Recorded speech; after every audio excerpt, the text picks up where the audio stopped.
Okay, so the pointer behaves differently when it's connected to the projector. So, so I'll have to point separately. So I'm going to talk about, this is supposed to be a school on topological matter. One of the interesting physical systems in which people have seen very experimentally manifested topological states is Moiré materials. So that's what I'm going to talk about. And please stop me at any time. I'm not sure I'm starting in the right place. So I'm going to start with a few words on Moiré materials. So the Moiré materials we're interested in, first of all, I have to explain what we mean by Moiré materials. First of all, they're connected with Moiré patterns. The particular, you may know that Moiré patterns appear when you have two similar regular arrays, 2D arrays, for example, that are overlaid. And the regular arrays that we're interested in here are two-dimensional crystals. I think you're all aware that experimenters have made tremendous progress over the last 10 years or so in taking van der Waals materials and stacking them to make interesting things with a bunch of control parameters, including twist. Okay, so it's about you can make a Moiré pattern by taking any two van der Waals two-dimensional a layer from a van der Waals crystal, and if it has a slightly different lattice constant than the layer below, let's say if it's a bilayer, or if it's twisted, then it will make a Moiré pattern. So, yeah,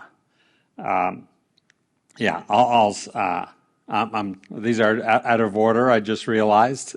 So let me say this, make this point first. So it's not true that when you take any two-dimensional crystals and make a Moiré pattern that you get a Moiré material. When we use that word Moiré material, we mean that the system is described by a Hamiltonian that's periodic. So it acts like an artificial crystal. And, without going into details, this happens if the starting material is if we're interested in electronic properties in particular, if the starting material is a semiconductor or a semi-metal. What that means is that there's a range of energies, usually the range of energy close to the Fermi level that we're primarily interested in, where all of the states in each individual layer that are close to that energy are in a small pockets in momentum space. Okay? That happens in semiconductors and in semi-metals. And if the electrons are in a small pocket, then their interference patterns can't resolve what's happening at an atomic length scale. So if you take two crystals and twist them, for example, then generically what you end up with is not a crystal. You don't, strictly speaking, have Bloch's theorem, but the low energy electrons don't see that atomic scale structure that's not periodic, that's quasi-periodic. So Moiré materials are artificial, one way of making artificial two-dimensional crystals. And importantly, they have, there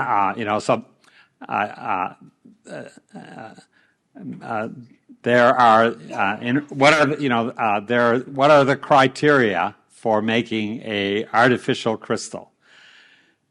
You could do it with lithography, for example, but in order for the periodicity for Bloch's theorem type, Bragg scattering type properties to be manifested, the disorder, the irregularity in what you create has to be small if we're talking about electronic systems, small compared to bandwidths, okay?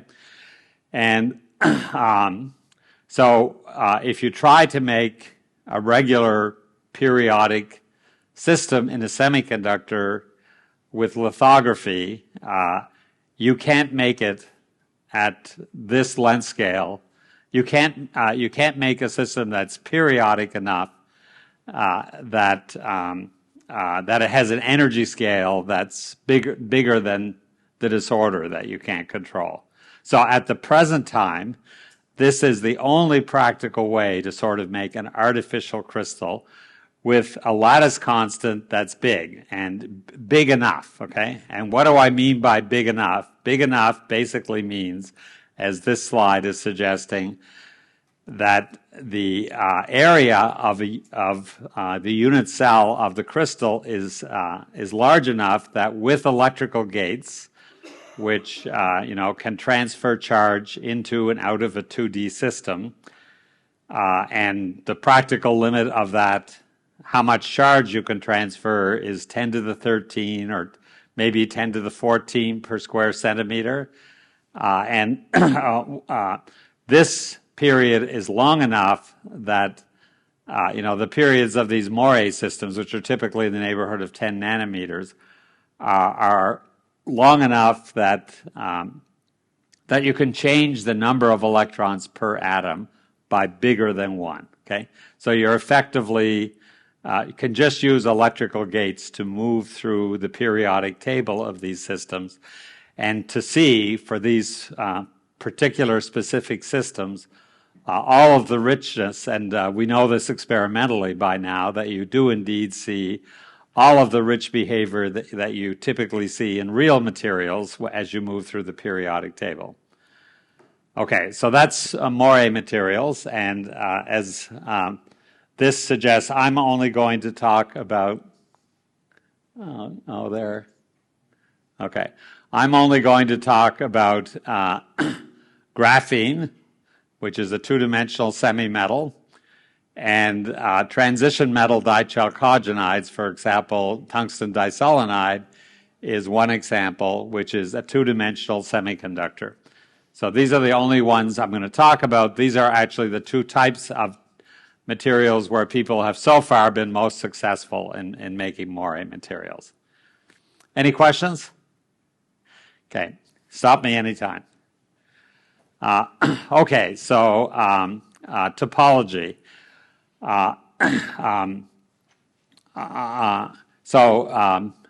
As most of you know, and we'll hear lots about this week, the band structures of crystals, two-dimensional crystals in this case, can be classified topologically. And they have, as you know, each block state is a vector, as we learn in school, and vector in a Hilbert space, and in a crystal, the state of the electron changes with momentum. So this is a vector that depends on some parameters, and those dependencies can be classified topologically. So the quantity that appears in this slide, omega, is called the Berry curvature. I think you've probably mostly heard that word. It's actually connected to topology and connected to quantum geometry. It's actually the imaginary part of this matrix quantum geometry tensor that describes how the block wave functions, periodic part of the block wave function, denoted by U here as usual, how it changes as you move through momentum space, okay? And it basically captures how the phase, as I'll mention again in a moment, of the wave function changes. So Berry curvature is connected to topology, and it is a gift from God that the Berry curvature is actually something simple to measure, okay? This is maybe the only example in connected with topology. Here's an expression for the velocity of a block state. And it has a contribution, which is the usual one that you learn. This is the expectation value of the velocity operator in a crystal in a block state. Is related to derivative of the band energy with respect to momentum. But in the presence of a steady electric field, it turns out that there's an additional contribution, an additional velocity, first identified by Luttinger back in the 1950s and rediscovered many times. Additional contribution to the velocity that's perpendicular to the direction of the electric field. So this is not a velocity that produces dissipation by moving downhill in an electric field.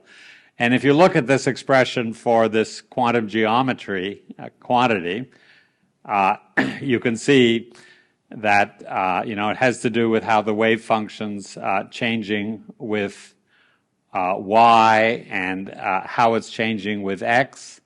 And you can easily show, I'm not going to go through the details, you can ask me at the break if you're interested.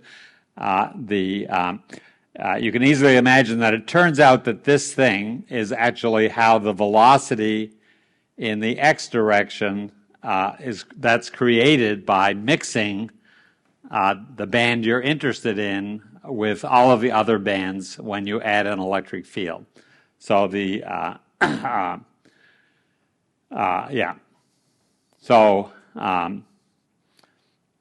if you have an insulator, if you have fill bands, then if you integrate this anomalous velocity over the Brouin zone, it's proportional to the integral of the Berry curvature over the Brouin zone, and it's also the Hall conductivity of the insulator. And so it turns out that the integral of the Berry curvature, as I'll mention in a second, over the Brouin zone is a topological invariant. It's the Chern number of the band, and it's also equal to the Hall conductivity. So this is what's behind the momentum's, topological picture of the quantum Hall effect. Okay? So all of this becomes especially simple for two-level systems, and I'm mostly going to be talking about two-level systems or two-band systems, where where we live in a Hilbert space. That's obviously any real system has infinite dimensional Hilbert space, but it's often useful to have models with a small number of bands. And so if I have a two-band system, then the state as a function of momentum is just determined by two complex numbers, whatever representation you use. And in the case of two-level systems, and this goes back to Berry's original work on Berry phases for spins and so on, that it turns out that the Berry integral of the Berry curvature over some region of momentum space is just equal to the area on the Bloch sphere of this two-level system, which is enclosed when you go around that path. So in two-level systems, it's very easy to calculate Berry curvatures and Chern numbers. Okay. Okay. So I'm going to talk about graphene, and I'm going to emphasize again something that most of you know, that in the band structure of a single sheet of graphene, there are two bands that cross at 2 points in momentum space. And so those we usually call Dirac cones. And similar remarks we can make, I'm not going to use that. Sorry, I didn't anticipate that interaction.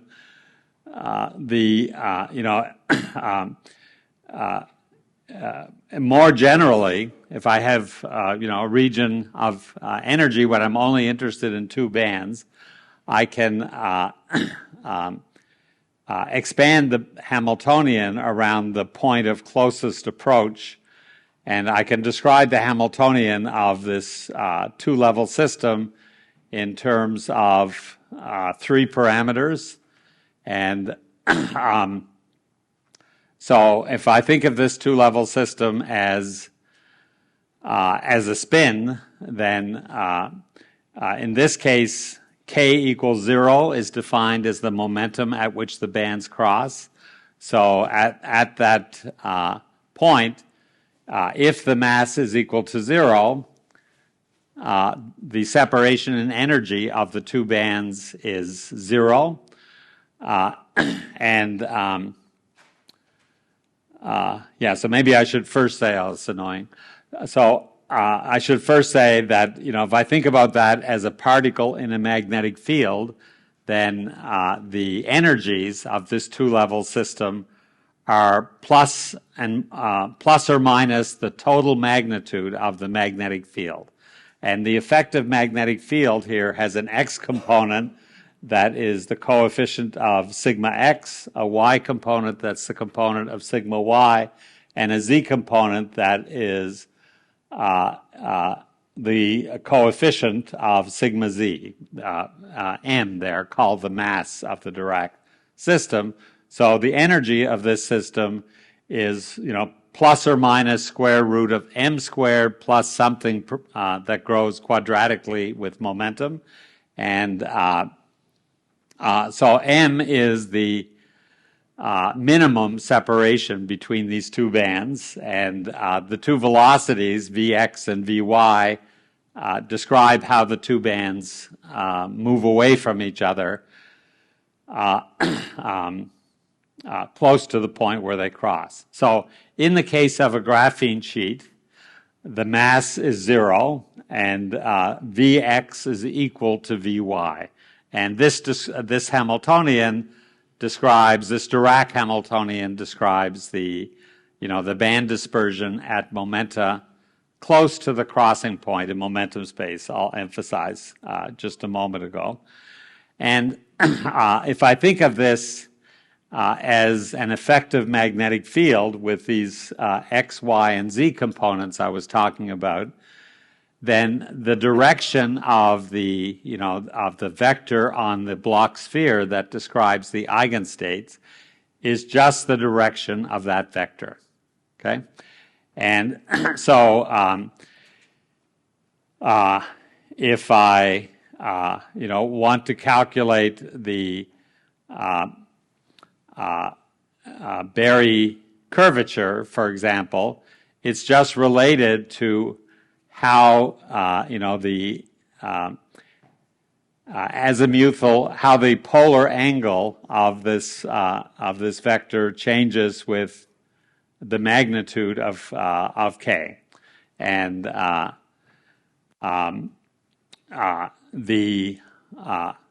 if I go to k equals 0, then on the Bloch sphere the state is at the north or south pole, corresponding depending on the sign of m.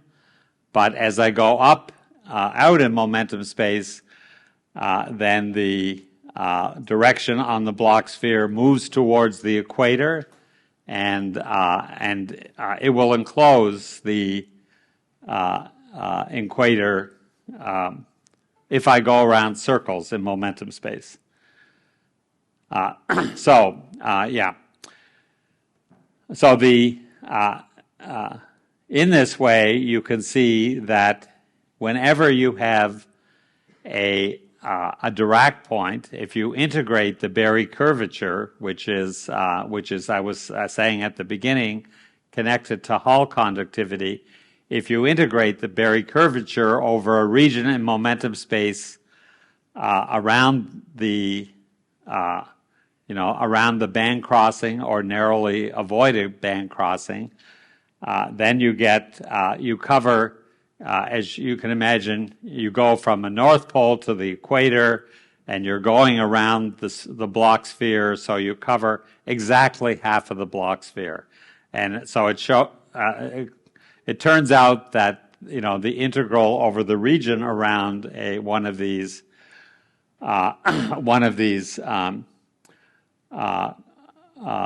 Dirac points, as long as the mass is non-zero, then if you integrate k out to far away from the Dirac point, you'll get a half of a sphere, which corresponds to a half of a quantized Hall conductivity. Okay. So in practice, topological classifications of bands are related to, level crossings that occur, let's say, in real materials going from the atomic limit to the actual state of the system. Then you develop topology by level crossings occurring at high symmetry points, for example, at zero momentum and other time reversal invariant momenta. And so when you have one of these level crossings occur, then the Berry curvature integrated over the region of the crossing changes because the mass changes sign. It changes from plus a half to minus a half. So it changes by 1. So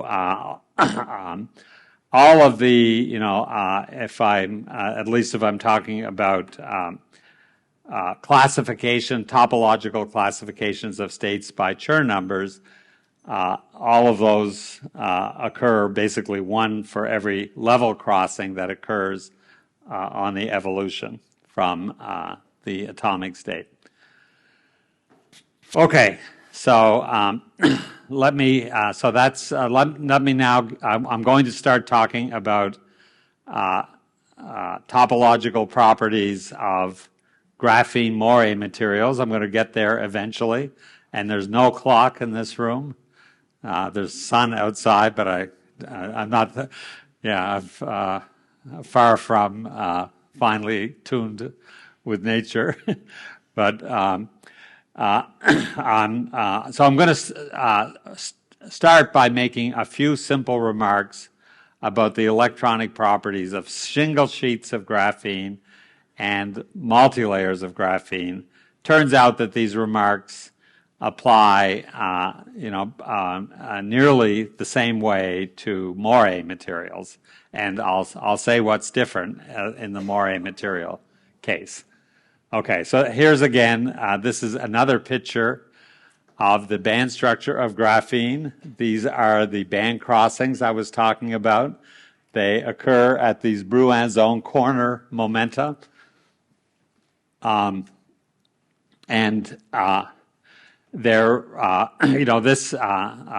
that picture there were blue bands and red bands. And I'm just talking about the blue bands in a single sheet of graphene. The blue bands have, odd parity under, mirror operation in the graphene sheet. And the red ones, which are the bands that really hold the sheet together, they have even parity. So the sigma bands and pi bands, and the blue pi bands are on the carbon atoms of a graphene sheet, are the carbon pz orbitals. So 1 pz orbital per spin per carbon atom. And so the reason you have two blue bands that can cross is because in a honeycomb lattice sheet of graphene, there's an A sublattice and a B sublattice. And the crossing happens, and the energy on the A sublattice and the B sublattice of the graphene honeycomb by symmetry are obviously the same. So all of this band structure comes from the pi orbitals hopping from atom to atom. And at the band crossing points, the hopping vanishes. That's what happens, okay? Just by symmetry at that point in momentum space. And And so the sigma I was referring to, the two-level degree of freedom in the case of a graphene sheet, is really this honeycomb sublattice for the pi orbitals. In bilayer graphene, if there were no hopping between the layers, then I just have two copies of graphene, and at these corner points of the Brouin zone, where hopping within a graphene sheet vanishes, I would have fourfold degeneracy.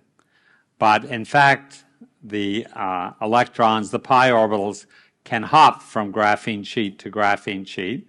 And if I look right at the Brouin zone corner, you can see that 2 of the 4 orbitals are moved away from the graphene,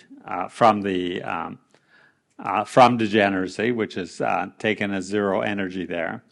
And all of the wave functions here can be written as linear combinations of pi orbitals. So bilayer has a natural 4-band underlying tight binding model, and the wave functions are 4-component spinners.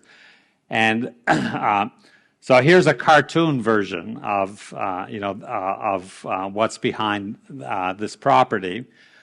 Here's a graphene bilayer in its thermodynamically equilibrium AB stacking configuration. Simplest way to say this, although it's not completely accurate, is that within each layer, hopping from A to B is, as I say, vanishes at these points in momentum space. And but for the equilibrium AB stacking, the B sublattice in one layer is directly under the A sublattice in the other layer. So these guys at that point in momentum space, B1 and A2, form a bonding, anti-bonding orbitals, and these are the ones that are pushed away from the Fermi level. And the low energy states exist on these isolated sublattices. So there's one sublattice that's isolated in each layer, and if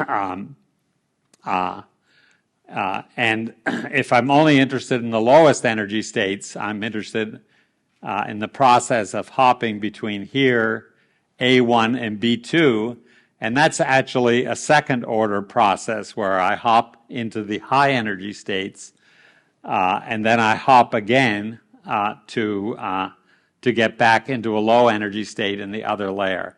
And for that reason, it turns out that at least in this model, the energy, the dispersion of those low energy states in bilayer graphene goes like k squared.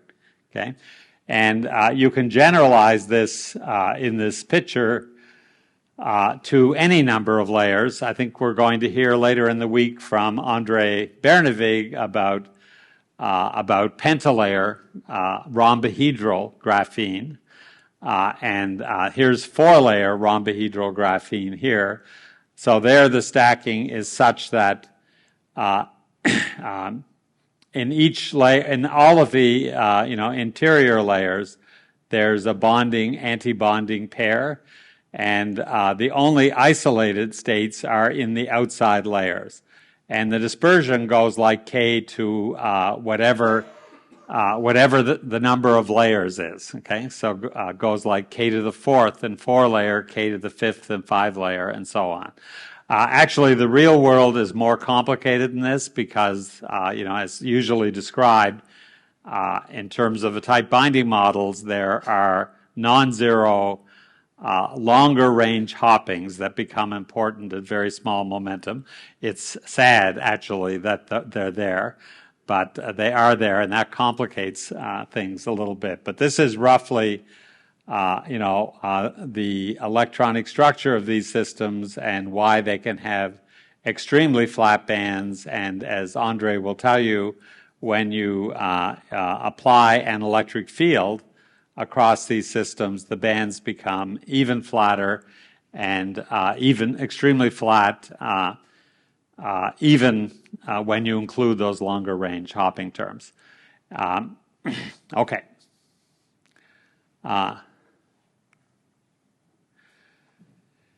Okay, so here's a point that I want to make, topology is connected with Dirac points. In these Moiré materials, one of the interesting aspects compared to most atomic scale materials is that you can have a lot of ways in which you can continuously vary the parameters of the system. So, for example, in most materials, it has electronic structure.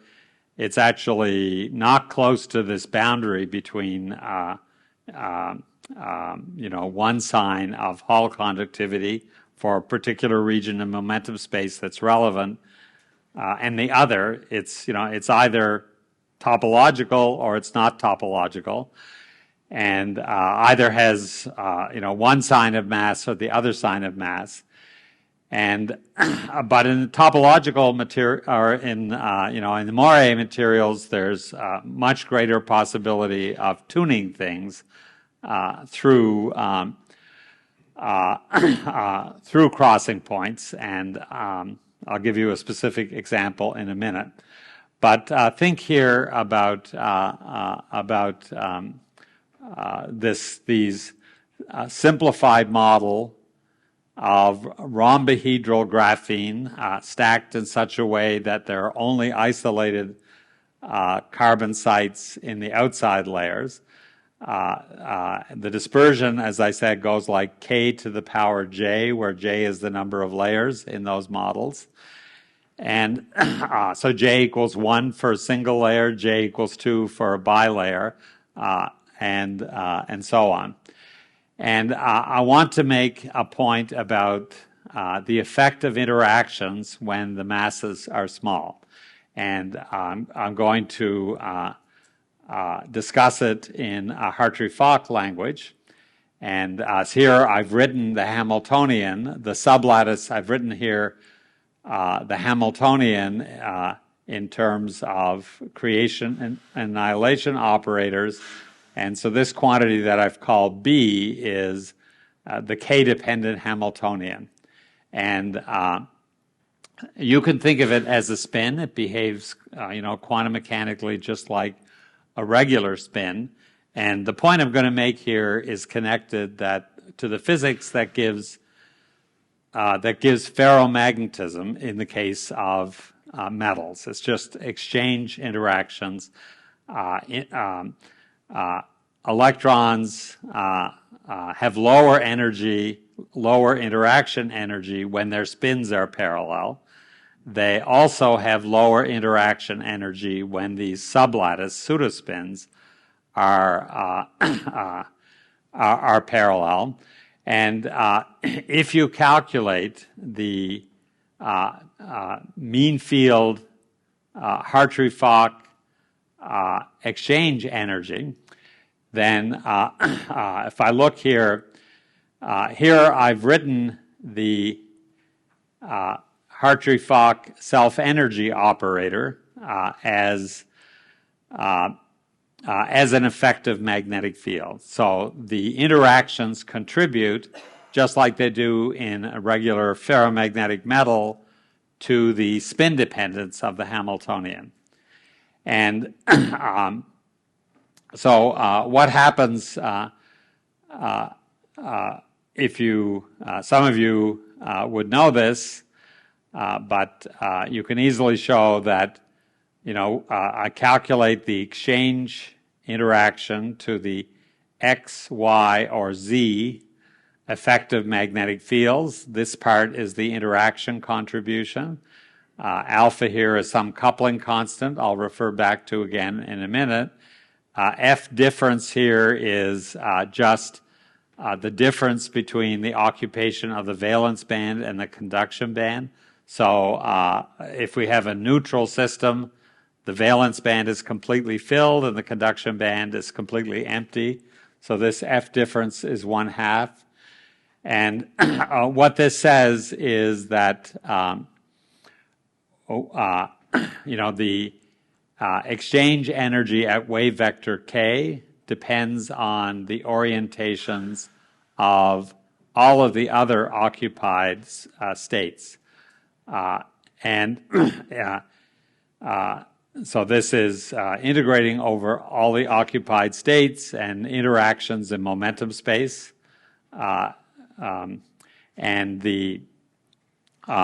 So the point is that if I look at the effective field due to exchange that points in the x direction, it's proportional to spins in the x direction. And similarly for the y component and the z component. And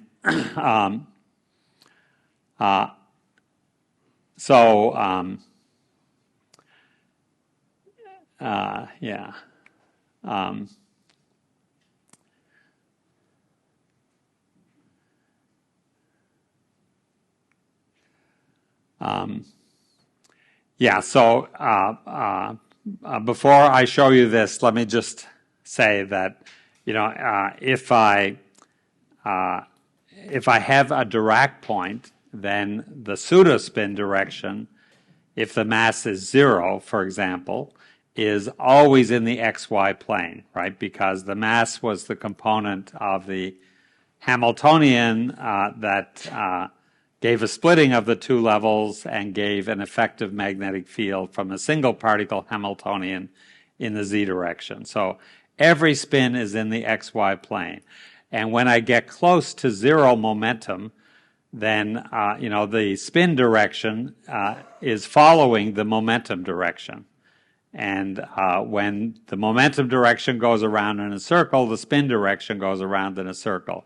In other words, whenever I have one of these level crossings, then close to the level crossing, close to the Dirac point, the pseudospin of the two levels is varying very rapidly in space.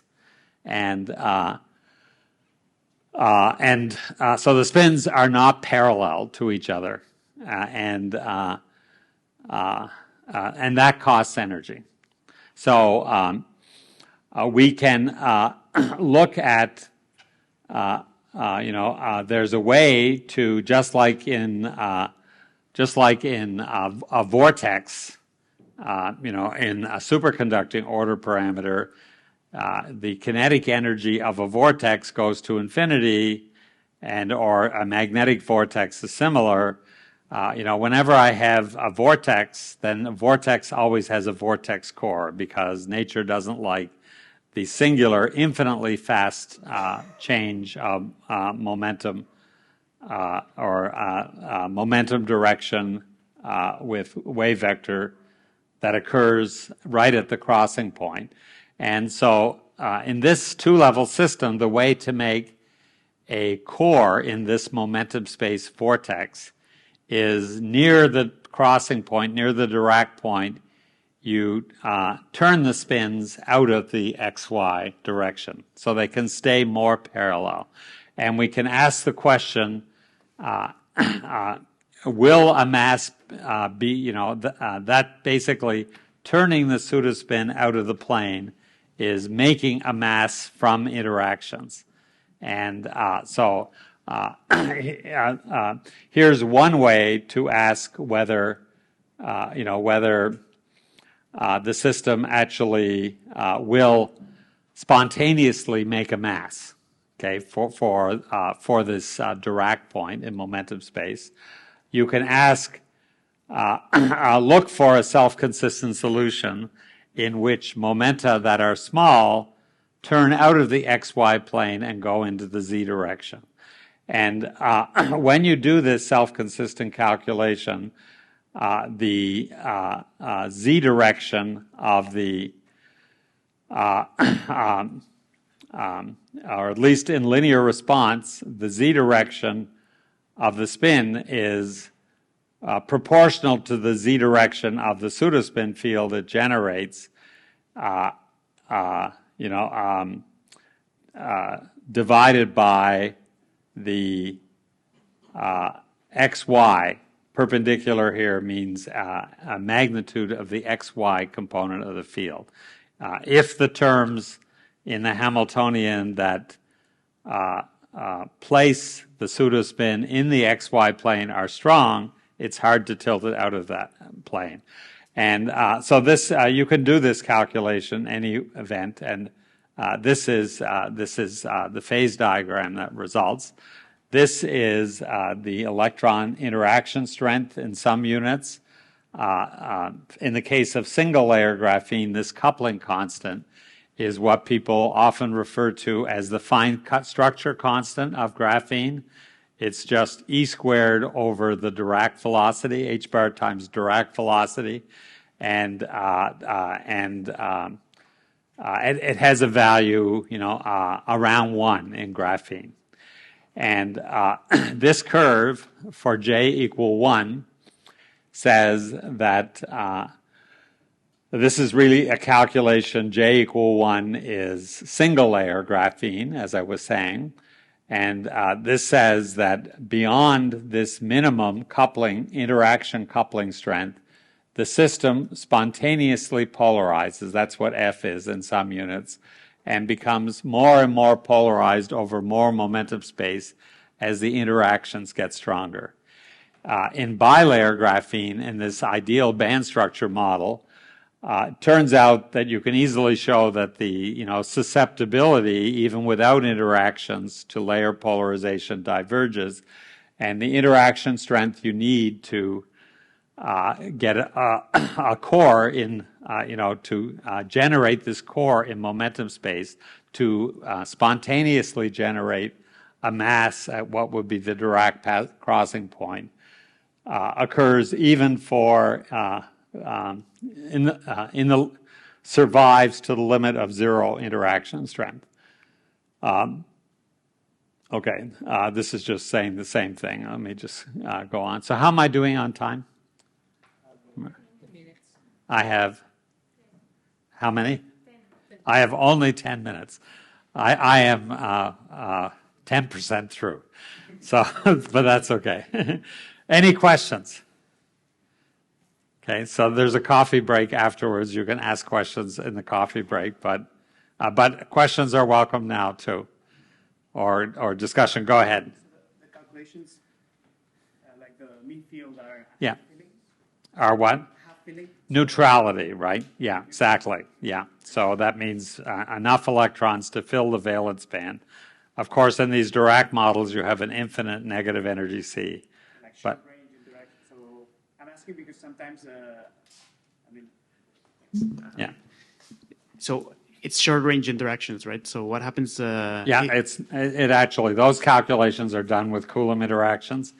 Within these models, it doesn't really make sense, and maybe you can ask me about this later to use short-range interaction models.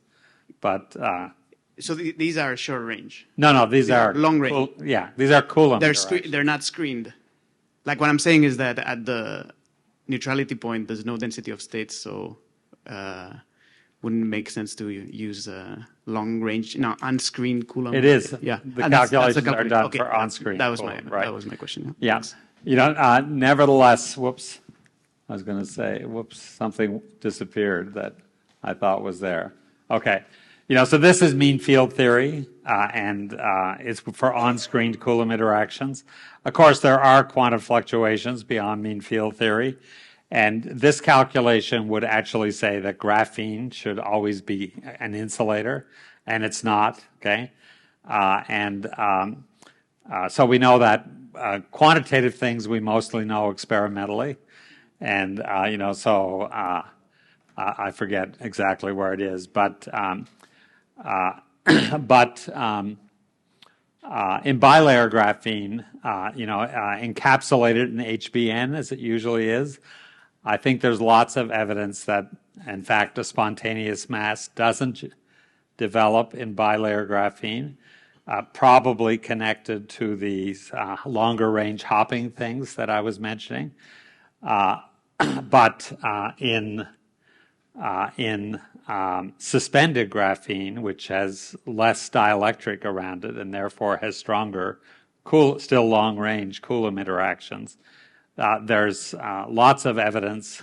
There aren't lots of experiments, but what experiments are generally consistent with the spontaneous gap opening up in Bernal bilayer graphene. Okay, so so let's see if I can get to a natural stopping point. So far I've talked about a one band crossing. Actually, in a graphene sheet there's a spin degeneracy, and there are two momenta where the bands cross. So, so there are, in addition to this two crossing bands, each of them is fourfold degenerate. So there are spin and valley. Valley is the jargon for the two different momenta at which bands cross. Spin and valley degrees of freedom. And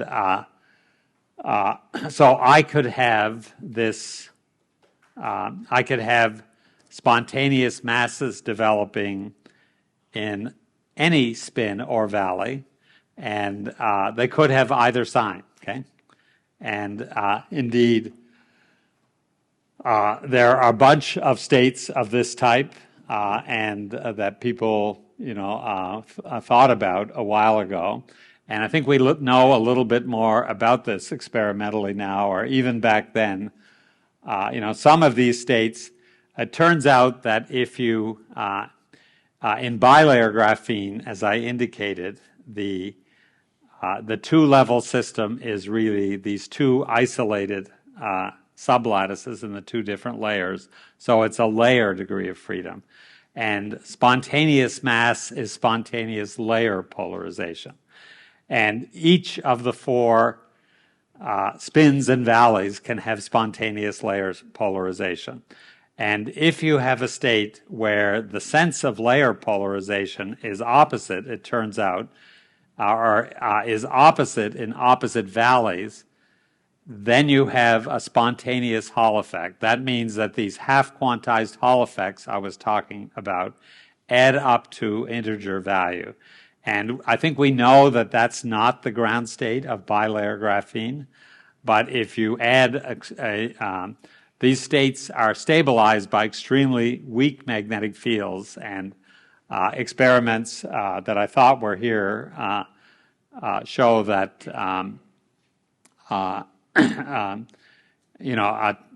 fields as low as 1/10 of a Tesla or so are enough to stabilize these quantum anomalous Hall states. This is the thing that I was going to show before. This is an attempt from 2009 to do some kind of quantum Monte Carlo calculation to answer the question, does an isolated graphene sheet spontaneously have a gap or not? And I think the conclusion of this paper was actually probably yes, but it wasn't a definite conclusion. So we know only experimentally we know that's not the right conclusion. But I don't think that anybody's really tried to do. Somebody can correct me if it's not true, but I think that it's not really been possible to do this calculation better at the in the interim. So maybe. Should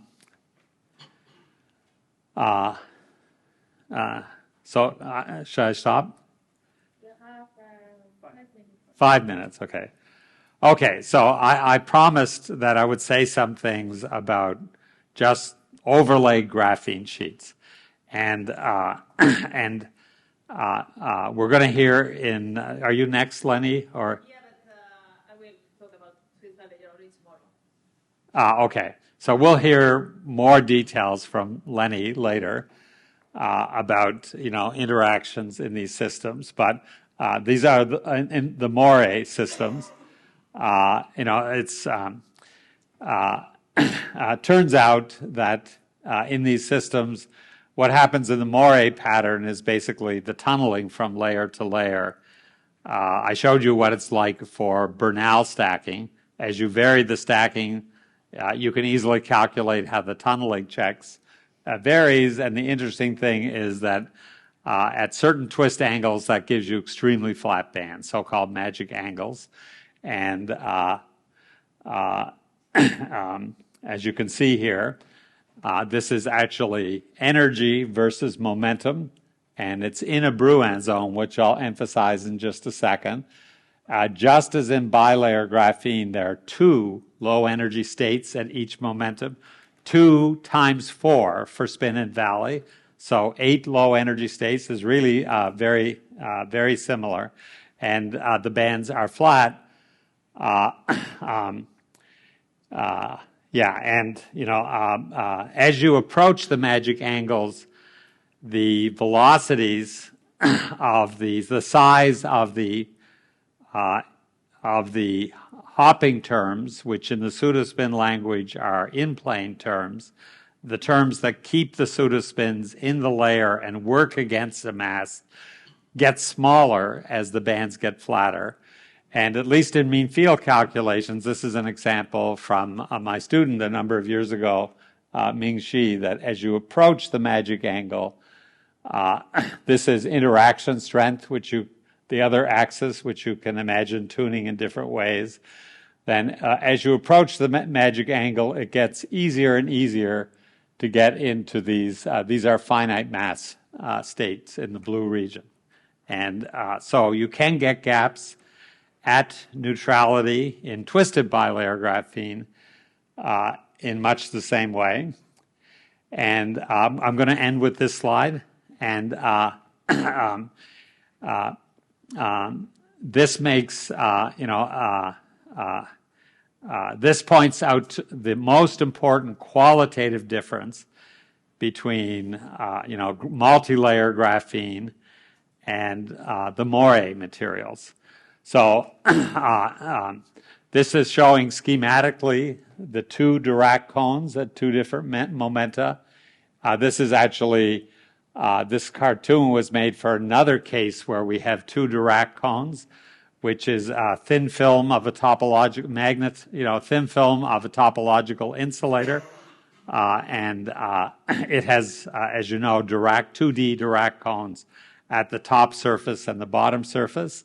But these Dirac cones, go off to infinity, go off to the Brouin zone boundary of the microscopic material. And that's a range of density that you can never explore with gates. Instead, what happens when you have a Moiré pattern is you form Moiré minibands. So in each, there's, each miniband, just like regular Bloch's theorem, there'll be one state for each period of the Moiré pattern.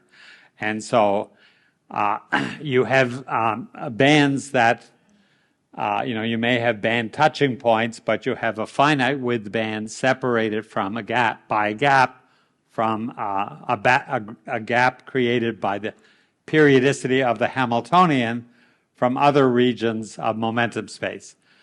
So there is another way. It's not true that the only place you can have a gap is at neutrality. You can have gaps at non-zero densities, and that opens up a large range of possibilities. So maybe I'll use this as a stopping point and continue tomorrow.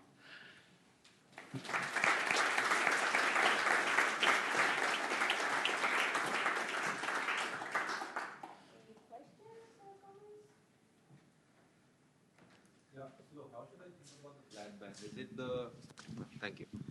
So how should I think about the flat band? Is it the pi electrons holding the bonds between the coupled layers or something else? Yeah, so it's something different. It's not really the usual, well, it's more like the flat bands that Stephen is going to talk about. It turns out in a mathematically surprising way that there's an interference between hopping within the layers and hopping between the layers that results in these, at certain ratios. What you're adjusting with the twist angle is you're adjusting the ratio of the relevant length scale for hopping within the layers and hopping between the layers, and when they're roughly the same size, they can form an interference pattern that creates localization. And can I ask a follow-up question? Yeah. Why don't interactions gap out the flat band itself? Gap out the flat band. What do you mean by that? Okay, yeah. I mean, there's nothing to gap out, but usually I would imagine that the states would get hybridized in some way and that would destroy the flat structure of it. Hybridized with what? Yeah, so I think that's a good question, and you can ask me at the break. Okay, sure. Thanks.